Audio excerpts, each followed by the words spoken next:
yung dugo niya na halos maubos, yung halos nga umiyak na nga siya dun na parang dugo. I-save niya lang tayong mga tao na makasalanan. I-save niya lang tayong mga tao na hopeless. I-save niya lang tayong mga tao na lonely. I-save niya lang tayong mga tao na may mga sakit, karamdaman. I-save niya lang yung mga taong broken. I-save niya lang yung mga taong walang pag-asa sa life nila. Ganon ka-love ng Lord ang mga tao. Ikaw, ako, tayo, ate. Never pinili ng Lord, bata ka man, matanda ka man, para mapunta ka ng langit, ma-experience mo si Jesus, o ikaw ay maligtas.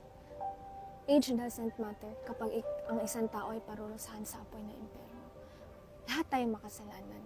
Walang perfect. Sabi sa word ng Lord, sabi sa Bible, lahat ay nagkasala at lahat ay hindi karapat-dapat sa Lord. So, ibig sabihin, walang perfect. Tama ba? Si Lord lang ang perfect. So, lahat tayo, nagkakamali tayo, nagkakasala tayo, nakakapag-react tayo na hindi tama, nakakapag-isip tayo ng hindi tama, nakakapag-act tayo ng hindi tama.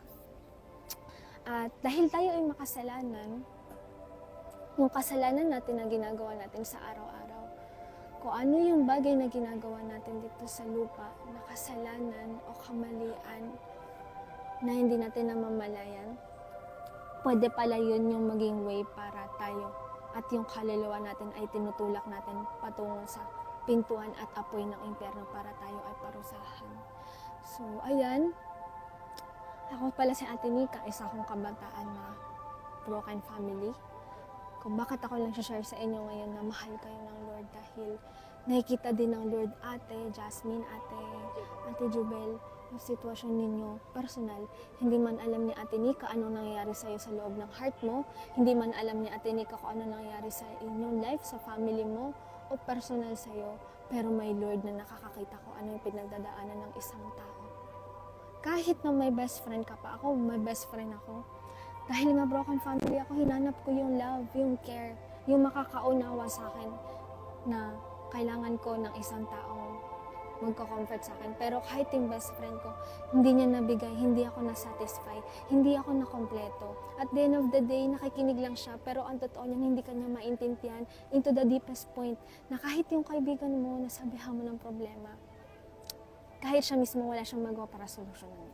So, ang solusyon, si Jesus Christ.